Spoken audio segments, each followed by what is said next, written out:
দর্শক বন্ধুরা, এই মুহূর্তের জন্য প্রাইমারির প্যানেল প্রকাশের ক্ষেত্রে বিরাট চাঞ্চল্যকর খবর বেরিয়ে আসছে। অবশ্যই জেনে নিন, এই ভিডিওর মধ্যে সবটাই আলোচনা করছি।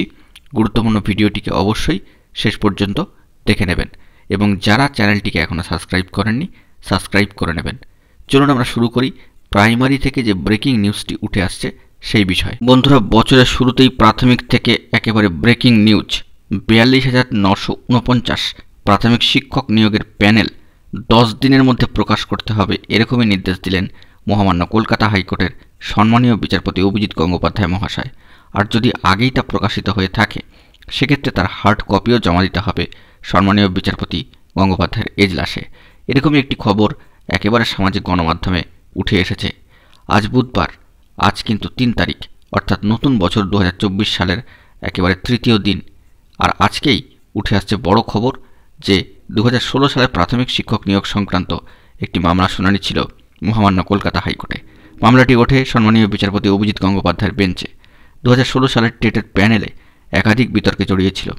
এই মর্মে মহামান্য কলকাতা হাইকোর্টে দায়ের হয়েছিল মামলাও। তেমনই একটি মামলায় এই নির্দেশ কিন্তু দেওয়া হলো।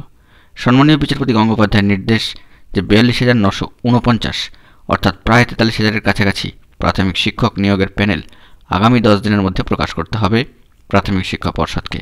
আর প্যানেল প্রকাশ আগেই হয়ে থাকলে সেই প্যানেলের হার্ড কপি ও সফট কপি সম্মানীয় বিচারপতি গঙ্গোপাধ্যায়ের বেঞ্চে পেশ করতে হবে প্রাথমিক শিক্ষা পর্ষদ।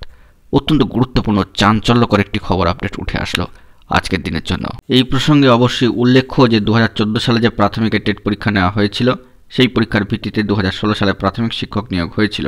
42,000-এর বেশি প্রার্থী শিক্ষক পদে নিয়োগ হয়েছিল 2016 সালে। সেই নিয়োগ ঘিরে একাধিক গরমিলের অভিযোগ উঠে এসেছিল এবং একের পর এক মামলা দায়ের হয়েছিল মহামান্য কলকাতা হাইকোর্টে। এবং আজকের দিনে দাঁড়িয়ে অত্যন্ত গুরুত্বপূর্ণ এই খবর আপডেটটি বেরিয়ে এলো। বন্ধুরা, এখন এটুকুই। সকলে ভালো থাকবেন।